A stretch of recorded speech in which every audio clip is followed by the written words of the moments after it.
봉독했던 에베소서 2장 11절에서 18절의 말씀을 가지고 11절에 나오지요. 그러므로 생각하라. 그러므로 생각하라. 이런 제목으로 하나님의 말씀을 나누기를 원합니다. 우리가 이 세상을 떠나는 날까지 진짜 싸워야 할 영적 대적이 있습니다. 요한계시록 12장 7절 이하에 보면은 큰 붉은 용, 옛뱀, 또 마귀라고도 하고 사단이라고도 하며 온 천하를 깨는 자, 그 사자들, 악령 귀신들, 이 존재가 밤낮 틈을 노리고 우리를 참소한다고 그렇게 말하는데, 이 큰 붉은 용, 옛뱀, 마귀라고도 하고 사단이라고도 하는 이 존재의 이름 그 자체가 어떤 뜻을 가지고 있냐면 분리자, 이간자, 대적자라는 그런 뜻을 가지고 있습니다. 그래서 이들은 끊임없이 하나님을 대적하고 분쟁, 다툼, 하나 되지 못하게 하는 일을 계속해서 지금 하고 있습니다. 그런데 오늘 우리가 읽었던 이 본문에 나오는 그리스도이신 예수님과 성령님은 어떤 분일까요? 오늘 이 본문을 보면은 전에 하나님을 떠나 저 멀리 있던 우리를 그리스도이신 예수님이 그 갈보리 십자가의 피로 우리를 가깝게 만들었다는 겁니다. 그래서 예수 그리스도는 우리의 화평이 되신다, 그렇게 말씀하시고, 둘로 하나를 만드사 원수된 것 곧 중간에 막힌 담을 자기 육체로 흘어버리시고 법조문으로 된 이 계명의 율법을 폐하셨으니 이는 둘로 그리스도 안에서 한 세 사람을 만들어 화평하게 하시고 또 십자가로 이 둘을 한 몸으로 하나님과 화목하게 하셔서 십자가로 원수된 것을 없애버리시고 그리고 우리에게 평안을 전하시고 우리 모두를 한 성령 안에서 아버지께 나아감을 얻게 하시기 위함이라고 이제 오늘 본문이 그렇게 말씀을 하고 있습니다. 저도 이 한국 전쟁을 경험하지 못하고 전후 세대에 태어나가지고 거의 한 60년을 살아왔는데, 이 돌이켜 보면요, 지금처럼 이 우리나라가 반목과 갈등 그런 시대가 없었던 것 같아요. IMF를 만나서 전 국민이 나라를 사랑하는 마음으로 금모으는 일을 했던 그런 기억이 생각나고, 지금 우리 도쿄 올림픽이 한참 이제 열리고 있는데 2002년 그 월드컵 때 대한민국 국민으로 태어남을 자랑스럽게 여긴다고 하던 그 젊은이들이 이제 생각납니다. 이제 대한민국에 그때 그런 때가 과연 다시 돌아올까 싶을 만큼 이 작은 나라에서 남북으로 동서로 그리고 이 세대적인 갈등이 어떤 면에서는 도를 더 넘어버렸어요. 다시 우리나라가 그런 시대가 또 돌아올 수 있을까 하는 그럴 정도로 지금 너무나 반목과 갈등과 다툼, 이념 논쟁이 너무 치열합니다. 자, 그런데 오늘 예수 그리스도는 우리의 화평이라 하시고 또 우리를 이 화평으로 하나 되라고 그렇게 말씀을 하고 있습니다. 우리는 나도 모르게 창세기 3장, 6장, 11장, 다시 말하면 극단적 자기 이기주의, 자기 중심, 또 육신 중심, 우리라는 이 진중 논리에 빠져서 종교라는 이름으로 또 교리라는 이름으로 신앙이라는 이름으로 또 자기들만의 정의라는 이름으로 마음에 담을 쌓고 있지 않는가. 오늘 제목처럼 우리가 생각해 보아야 하지 않을까, 그런 생각이 듭니다. 내가 의도하든 하지 않았던 신앙이 깊은 사람일수록 또 영적인 깊은 어떤 체험을 한 사람일수록 자칫 잘못하면 자기 확신이라 우울감에 빠져서 상대방을 비하하고 어떤 독소를 퍼부어도 상관없다는 그런 이 사단이 파놓은 함정에 빠지기 쉬워요. 자, 이런 내용을 가지고 오늘 에베소서 우리가 2장을 지금 말씀 나누고 있는데 2장 전체를 이렇게 보면은 2장 전체는 크게 두 파트로 이렇게 나눌 수가 있습니다. 지난주에가 말씀을 나눴던 에베소서 2장 1절과 10절까지가 한 파트이고 오늘 봉독했던 11절부터 마지막 절까지 한 파트라고 이렇게 볼 수가 있는데 전반부는 이 개인에게 주는 하나님의 은혜를 다루고 있다면 오늘 우리가 봉독했던 11절부터 이제 마지막 절까지는 하나님의 은혜를 입은 그 개인과 개인들이 공동체를 이제 다루고 있는 거예요. 공동체. 개인이 아니라 구원받은 개인과 개인들이 이루는 공동체를 다루고 있는 겁니다. 개인을 다루는 전반부와 공동체를 다루는 이 후반부 사이에 오늘 11절에 어떻게 시작합니까? 11절에 그러므로 했어요.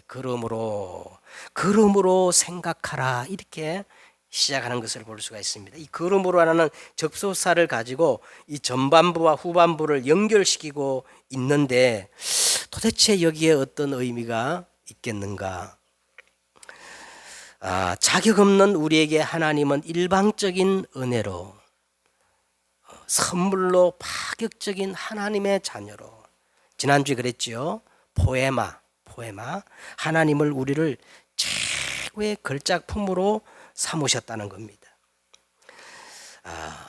이 구원의 감격에서 그러므로 하면서 이제 오늘 후반부가 시작되는데 이게 무엇을 의미하느냐 하면 신앙은 개인 구원에서 끝나는 것이 아니라 나라는 이 테두리를 뛰어넘어서 공동체로 넘어가야 한다는 거예요.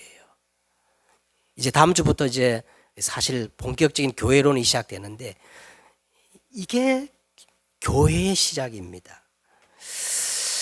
그러므로 생각하라. 뭘 생각하라는 겁니까? 오늘 여러분 본문을 읽어보면은 그때에 이제는 자 이런 단어들이 이렇게 나오는 거예요. 자 그러므로 오늘 먼저 서론적으로 그때에 도대체 이게 그때를 언제를 가리키는 것인가? 자, 이 그때는 바로 에베소서 2장 1절을 가리키는 겁니다. 에베소 2장 1절에 뭐예요? 허물과 죄로 죽었던 너희를. 이게 인간의 가장 성경이 말하는 정확한 인간 실존입니다. 인간은 뭐를 해서 되는 그런 상태가 아니에요.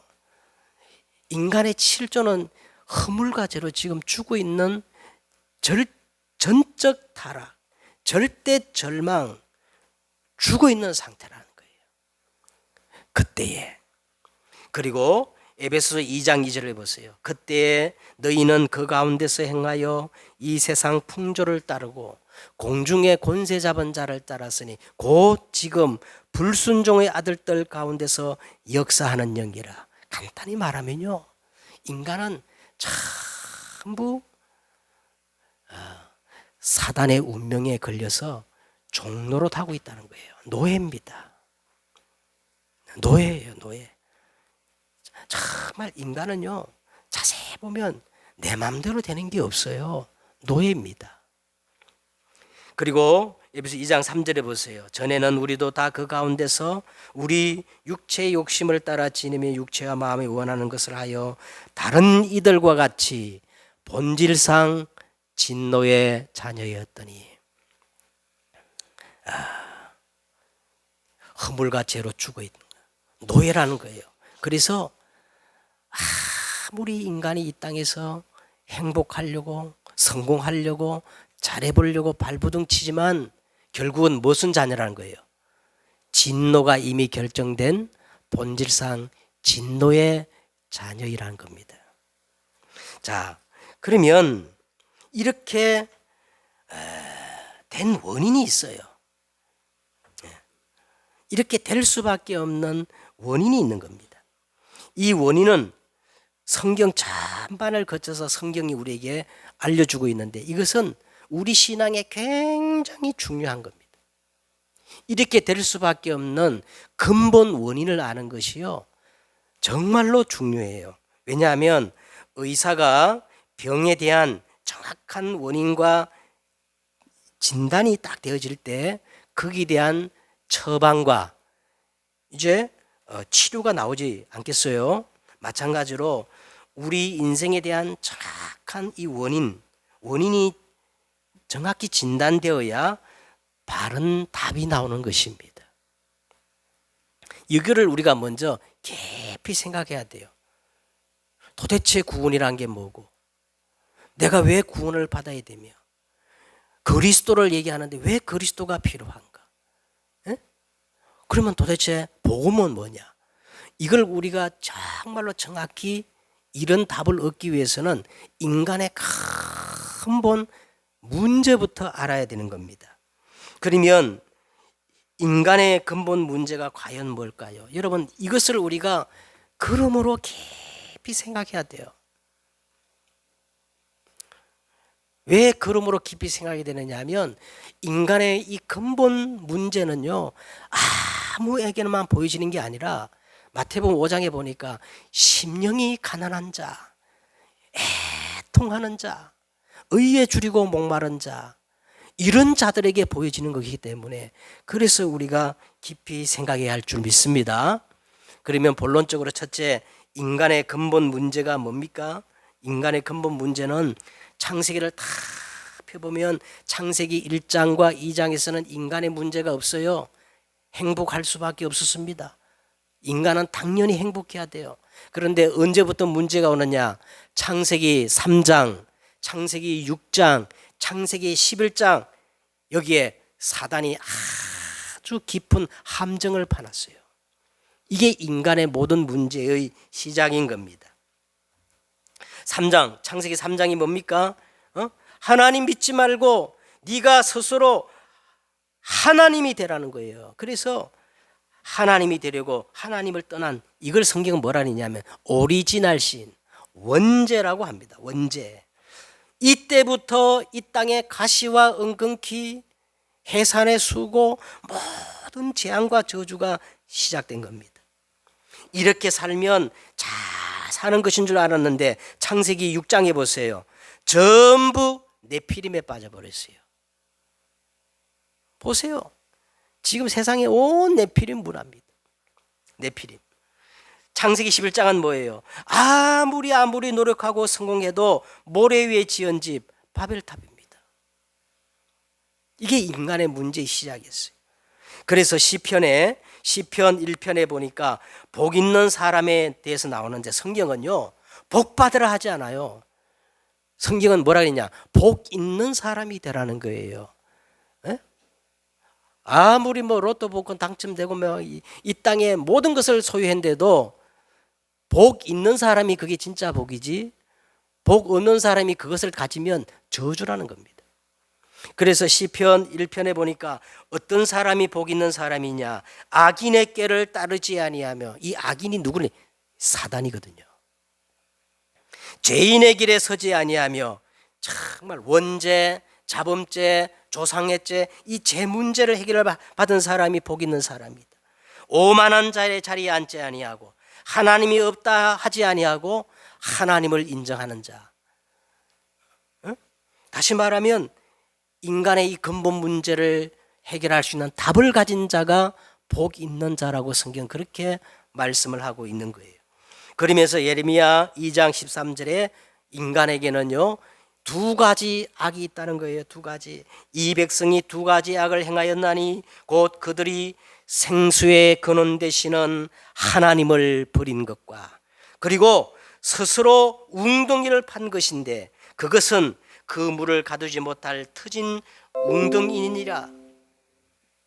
생수의 근원 되시는 하나님을 버린 것, 그리고 스스로 웅덩이를 판 것. 그런데 그것은 그물을 가두지 못할 터진 웅덩이라는 것은 뭐냐? 어느 날 반드시 다가오는 영적 문제, 이 사단이 갖다 주는 문제를 결코 해결하지 못하는 거라.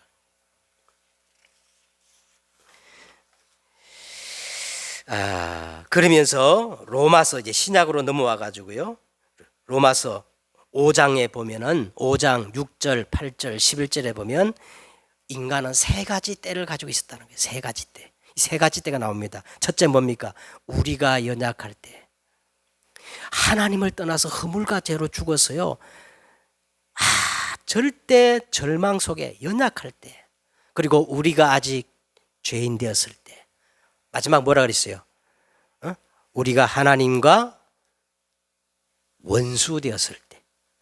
하나님을 떠나서 사단의 운명에 장악되어서 하나님의 마귀의 자녀, 하나님과 원수 되었을 때. 이 세 가지 때를 말하고 있어요. 히브리서 1장 3절에 보면요, 이제 그리스도가 오셔서 세 가지 사역이 딱 나옵니다. 그리스도 사역. 옛적의 선지자를 통하여 여러 부분과 여러 모양으로 우리 조상들에게 말씀하신 하나님이 이 모든 날 마지막에는 아들로 우리에게 말씀하셨으니 이는 하나님의 영광의 간캐시요 그 본체의 형상이라. 그러면서 이 그리스도가 오셔서 하시는 세 가지 일을 하시는데요. 뭐냐? 첫째, 그의 능력의 말씀으로 만물을 붙드시며, 이게 참 선지자의 역할을, 이 일을 하신다는 거예요. 죄를 정결하게 하는 일을 하시고, 이 죄를 정결하게 하시는 대제사장의 일을 하신다는 거예요. 그리고 높은 곳에 계신 지극히 크신 자의 우편에 앉으셔서 만물을 통치하시는 만왕의 왕의 일을 하신다는 거예요. 자, 우리 인생의 문제의 원인을 정확히 진단할 때 해답이 보입니다. 그러면 우리가 정리하십시다. 인간의 근본 문제가 뭘까요? 인간의 근본 문제가 뭐예요? 사단으로 인한 운명, 죄로 인한 이 재앙과 저주, 하나님을 떠남으로 지옥 배경이 되었어요. 이 세 가지 문제는 인간이 아무리 해결하려고, 인간의 역사가 그래요. 인간의 역사를 정말 영적으로 보면요, 인간은 이 문제를 해결하려고, 행복해지려고 발부둥치고 몸부림친 게 인간의 역사예요. 어떤 방법으로? 끊임없이 종교를 만들고, 우상을 만들고. 그러나 점점 더 어려워집니다. 인간은 선행, 고행, 수행, 말로 다 할 수 없는 노력을 하지만 하나님 보시기에 더러운 옷과 같아요. 인간은 또 뭐 합니까? 지식을 발전시켜서 각종 첨단 과학을 발전시키고 철학을 아무리 해도 성경은 이렇게 말합니다. 헛된 속임수요, 사람을 속이는 것이라는 거예요. 헛된 속임수요, 세상 초등학문이라고 그렇게 말씀하고 있습니다. 자, 그러면 인간이 끊임없이 노력하지만 길이 없어요. 그래서 하나님이 길을 내셨는데, 이것을 성경은 뭐라고 해요? 복음이라 그럽니다. 복음. 하나님이 길을 내셨어요. 자, 그 인생의 유일한 해답이 뭐냐? 그리스도입니다. 그래서 두 번째, 그리스도. 예수님은 요한복음 35장 38절에 이렇게 말씀하셨어요. 너희가 성경에서 영생을 얻을 줄 알고 성경을 연구하거니와. 그런데 이 성경 66권 전체는 나에 대해서 기록하였다. 성경은 누구에 대해서 기록했다고요? 인생의 유일한 해답, 예수 그리스도에 대한 기록이라는 것입니다. 예수님 자신이 그렇게 말씀하셨어요. 바울도 사도행전 17장에 보니까 바울이 데살로니가에 들어가서 유다인 해당에 들어가서 새 안식일 동안 성경을 가지고 강론했다고 했어요. 강론하기를. 자, 사도행전 17장 1절에 보시면요, 그리스도의 뜻을 정확히 풀어가지고 왜 그리스도가 이 땅에 오셔서 십자가에 죽으시고 3일 만에 죽은 자 가운데서 다시 살아나야 할 그 당위성을 증언하고 이르되 내가 너에게 전하는 이 예수가 곧 그리스도라 하였습니다. 그래서 히브리서 3장 1절에 보면 그러므로 함께 하늘의 부르심을 입은 거룩한 형제들아, 우리가 믿는 도리의 사도이시며 대제사장이신 그리스도를 깊이 생각해라. 우리 신앙의 전부가 되시는 이 그리스도 예수를 깊이 생각하라는 거예요. 그래서 오늘 제목이 뭐지요? 그러므로 생각해라. 그러므로 생각해라. 왜 그럴까요? 왜 그럴까요? 왜 그래야만 할까요? 우리 믿는 도리의 사도시며 대제사장이신 이 그리스도를 왜 깊이 생각해야 할까요? 왜냐? 창세기 3장 15절 여자의 후손 이 그리스도가 아니면 큰 붉은 용, 옛뱀, 마귀라고도 하고 사단이라고도 하며 온 천하를 깨는 자, 악령 귀신들, 반납 도적질하고 죽이고 멸망시키고 틈을 노리는 참소하는 이 사단의 세력이 절대 꺾여지지 않아요. 왜 우리가 예수를 깊이 생각해야 되느냐? 여자의 후손 아니면 저는 단언합니다. 인간의 영적 문제는 절대 해결이 안 됩니다. 아멘. 왜 우리가 예수를 깊이 생각해야 되느냐? 출애굽기 12장 13절에 보니까 유월절 어린 양 피 아니면 절대로 죄로 인한 이 재앙과 저주를 막을 수 없고 해결할 수 없기 때문에 그렇습니다. 내가 애굽 땅을 칠 때 그 피가 너희가 사는 집에 있어서 너희를 위하여 표적이 될지라. 내가 피를 볼 때에 뭐를 볼 때예요? 내가 유월절 어린 양 그 피를 볼 때에 너희를 넘어가리니 재앙이 너에게 내려 멸하지 아니하리라. 제가 정시기도 할 때마다 이렇게 이 가슴에 담고 품고 기도하는 중보 기도하는 그 사람들이 있어요. 하나하나 기도하면서 제가 꼭 마지막에 이 구절을 딱 외웁니다. 이 구절을 딱 외우면서 하나님, 내가 애굽 땅을 칠 때에 그 피가 너희가 사는 집에 있어서 너희를 위하여 표적이 될지라. 내가 피를 볼 때 너희를 넘어가리니 재앙이 너에게 내려서 너희를 멸하지 아니하리라. 아멘 하면서 반드시 이 일이 중보기도하는 모든 사람들에게 임하게 해달라고. 왜 우리가 예수를 깊이 생각하게 됩니까? 이사야 7장 14절에 보세요. 임마누엘이 아니면 보라 처녀가 그러므로 주께서 친히 징조를 내게 주실 것이라.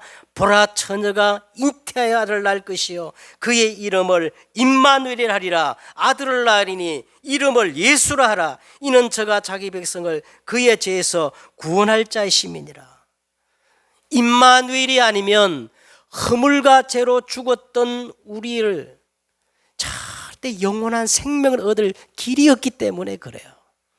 그래서 오늘 여러분, 우리가 믿는 도리의 사도이시며 대제사장이신 예수를 깊이 생각해야 할 줄 믿습니다. 그래서 구약의 핵심이 뭐냐면요, 구약의 핵심은 그겁니다. 여자의 후손, 유월절 어린 양의 피, 임마누엘, 이게 구약의 핵심인데 이 세 가지를 합친 분이 신약에 오셨어요. 이 땅에 오셨어요. 마태복음 16장 16절에 보세요. 사람들이 인자를 누구라 하느냐? 너희는 나를 누구라 하느냐? 시몬 베드로가 대답하여 이르되 주는 그리스도시요 살아계신 하나님의 아들이시니이다. 봐 요나 시모나 내가 복이 있도다. 이를 내게 알게 할 일은 내 혈육이 아니요 누구시라 그랬어요? 하늘에 계신 내 아버지시니라. 드디어 요한복음 19장 30절에 예수님께서 갈보리 그 십자가 위에서 마지막 선언했습니다. 내가 다 이루었다. 할렐루야. 내가 다 이루었다. 예수 그리스도께서 갈보리 십자가 위에서 분명히 다 이루었다고 선언하셨어요. 그런데 왜 사람들은 여기서 끝내지 않고 자꾸 다른 무엇이 더 필요하다고 생각하고 추구할까요? 왜 그럴까요? 이에 대해서 바울은 로마서 10장 2절과 4절에 이렇게 말합니다. 내가 증언하노니, 내가 단연코 말하노니, 내가 증언한다. 그들이 하나님께 열심히 있으나 올바른 지식을 따른 것이 아니니라. 하나님의 의를 모르고 자기 의를 세우려고, 자기를 드러내려고, 폼을 잡으려고, 자기 의를 이루기 위하여 세우려고 힘써 하나님의 의에 복종하지 아니하였느니라. 그리스도는 모든 믿는 자에게 의를 이루기 위하여 모든 율법의 마침이 되었느니라. 할렐루야. 그리스도는 모든 마침이 되었다는 거예요. 끝내야 합니다. 끝났어요. 예? 끝났어요. 자, 그런데 그리스도께서 갈보리 십자가에서 다 이루시다 하셨는데 굳이 우리가 아니야, 그거 가지고는 안 돼, 다른 것이 더 필요하다 할 이유가 있겠어요? 뭐 신천지 구천지 저 이상한 데 가는 사람 보세요. 뭐 많은 이유가 있겠지만 결론은 하나입니다. 복음으로 끝내지 않았기 때문에 그래요.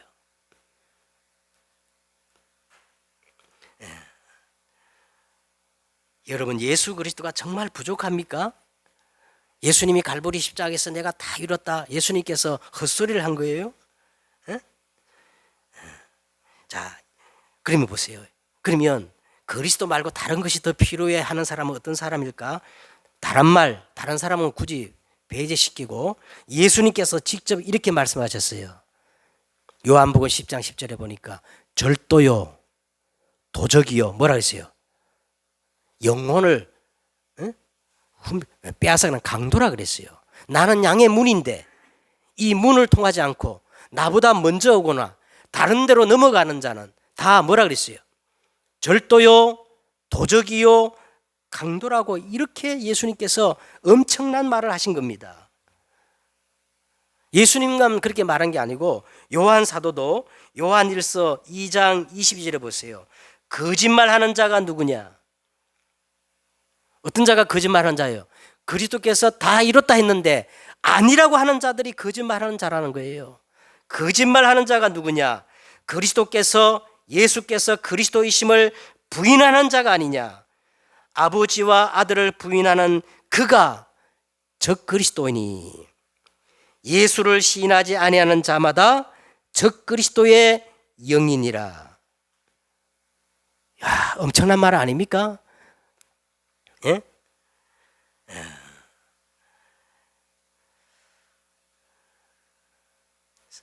사람들은요, 자세히 보세요. 사람들이 지금 교회를 다니면서 다 예수는 그리스도라고 그렇게 말하지만 실제로 예수를 그리스도로 믿는 사람들이 드물어요. 그리스도란 말이 뭐냐? 모든 문제 해결자거든요. 그리스도로 끝낸 사람을 가리켜 그리스도인이라 그러거든요. 정말로 우리가 이런 것을 가지고 지금 우리 한국교회와 세계교회를 한번 깊이 한번 생각해 보세요. 네? 자, 세 번째입니다. 본론 세 번째로, 이제는 오늘 본문은 뭐냐면 나를 넘어서 이제는 공동체로 나가라는 거예요. 나를 넘어서 이제는 교회를 회복하라는 겁니다.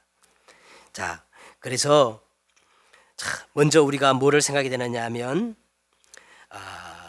11절에 보세요. 11절에 13절 제가 읽겠습니다. 그러므로 생각하라. 너희는 그때의 육체로는 이방인이요 손으로 육체에 행한 할례를 받은 무리라 칭하는 자들로부터 할례를 받지 않는 무리라 칭함을 받은 자들이라. 그때에 너희는 그리스도 밖에 있었고 이스라엘 밖의 사람이라. 약속의 언약들에 대해는 외인이요 세상에서 소망이 없고 하나님도 없던 자였더니 이제는 전에 멀리 있던 너희가 그리스도 예수 안에서 그리스도의 피로 어떻게 했어요? 가까워졌느니라. 자, 이 말이 뭐냐면 나의 나된 모든 것들이 하나님의 은혜였다는 거예요. 이 은혜에 대해서 우리가 지난주에 말씀 나눴죠. 은혜는 절대 공짜가 아니에요. 은혜를 하니까 사람들은 너무나 가치 없게 생각하는데 은혜는 절대 공짜가 아니에요. 그리스도는 우리에게 이 은혜를 주시기 위해서 막대한 대가를 지불하셨어요. 그죠? 이게 너무 값으로 매길 수 없기 때문에 하나님이 선물로 주신 거예요. 모든 게 은혜입니다.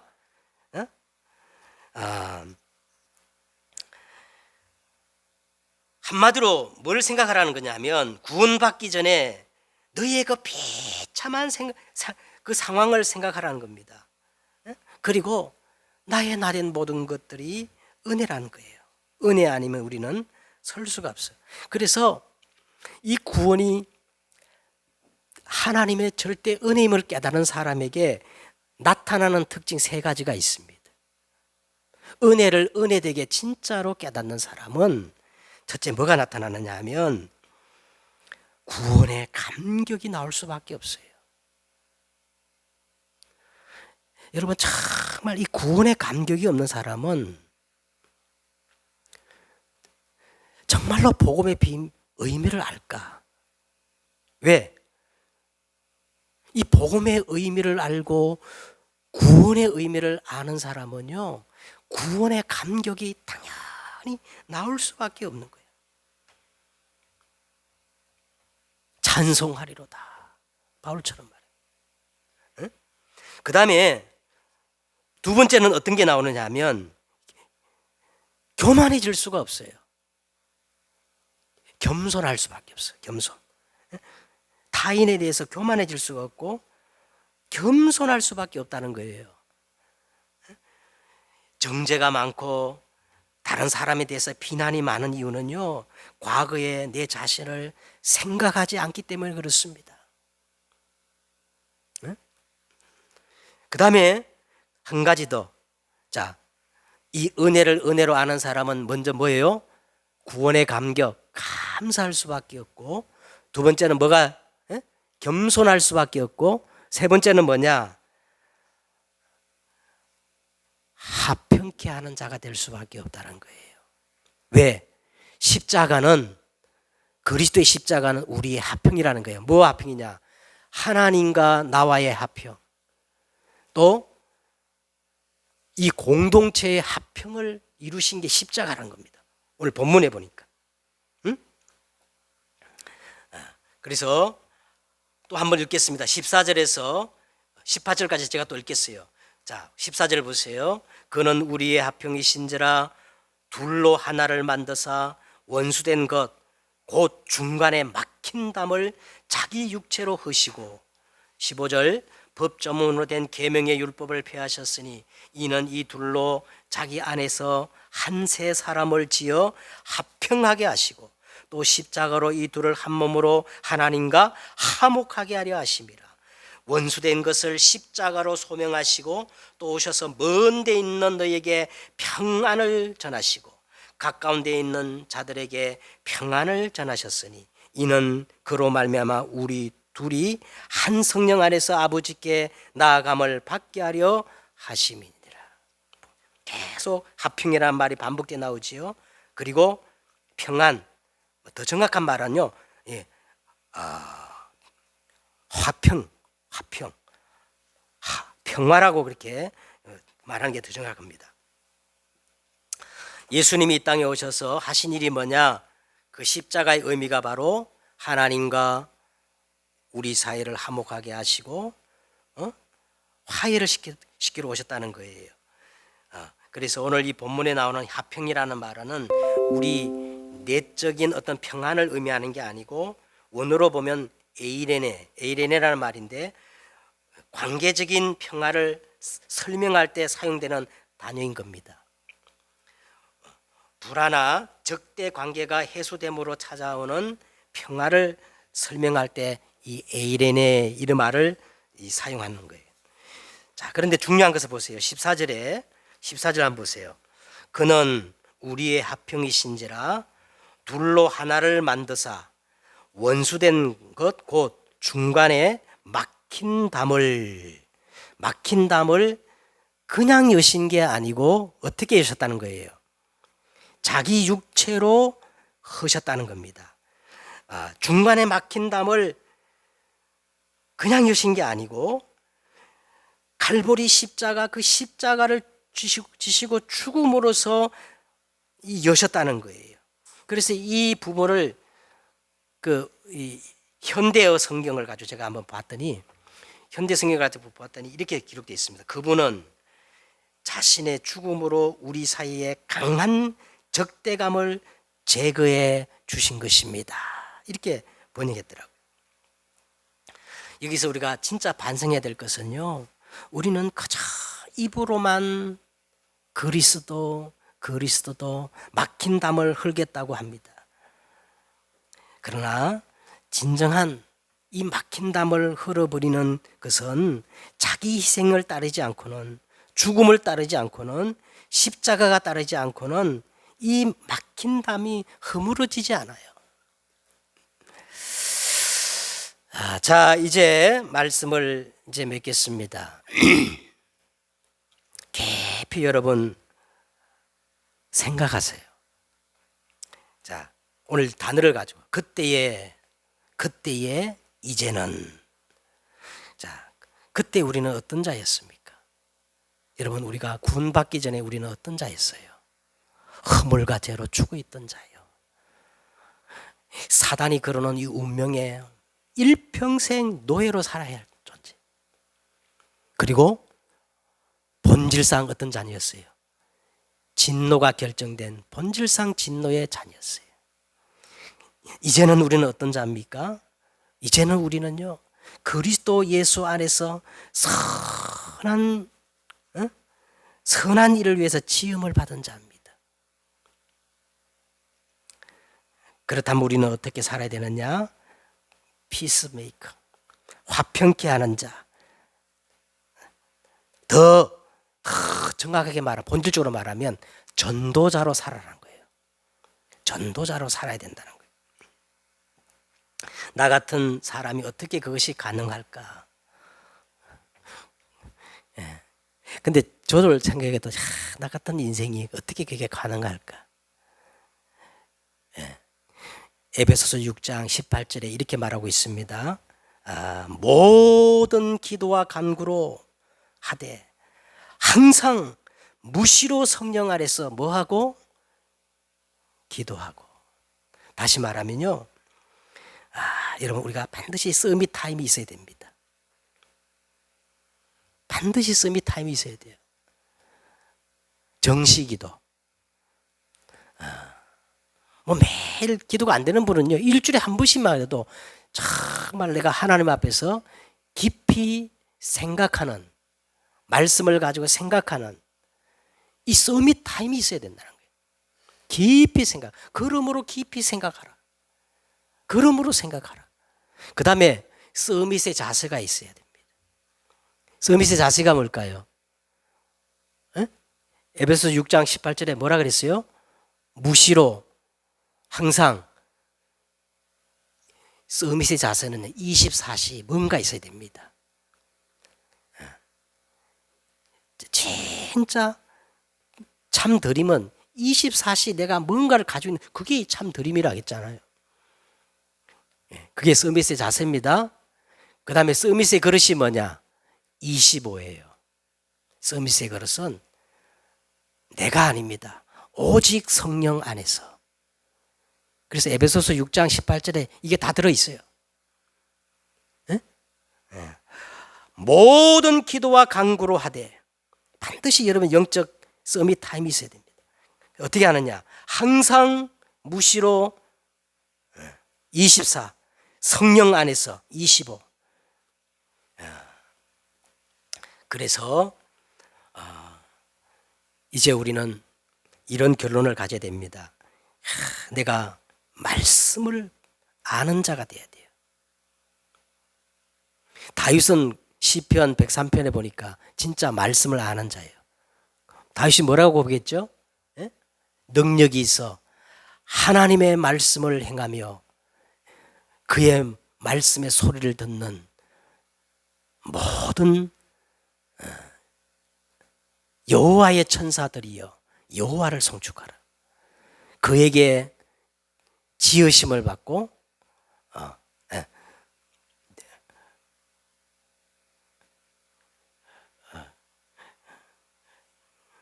그의 뜻을 이루는 모든 천군이여 여호와를 송축하라. 그에게 지으심을 받고 그가 다스리는 모든 곳에 있는 너희여 여호와를 송축하라. 여러분, 우리가 정말로 이 말씀을 아는 사람은요, 이 보좌의 비밀을 아는 자입니다. 그 다음에 우리는 기도를 아는 자예요. 기도를 아는 자. 기도를 아는 자란 게 뭡니까? 시 공간을 초월하는 비밀을 가진 자예요. 한번 여러분 그런 기도를 한번 해보세요. 시 공간을 초월하는. 그 다음에 자기 정체성을 아는 자. 이 자는 237의 빛을 비추는 사람이에요. 깊이 생각하여 정말 보좌의 비밀, 시공간을 초월하는 비밀, 237의 빛을 전하는 비밀을 가진 자 되시기를 주 예수 그리스도의 이름으로 축복드립니다. 기도하겠습니다. 하나님 감사합니다. 오늘 말씀처럼 그러므로 믿는 도리의 사도시며 대제사장이신 예수를 우리가 깊이 생각하여 오늘 결론처럼 정말로 보좌의 비밀을 가진 자, 시 공간을 초월하는 비밀을 가진 자, 나를 넘어서 237의 빛을 바라는 비밀을 가진 자가 될 수 있도록 하나님 우리를 인도해 주시고 축복하여 주옵소서. 주 예수 그리스도의 이름으로 기도드려 싸움나이다. 아멘.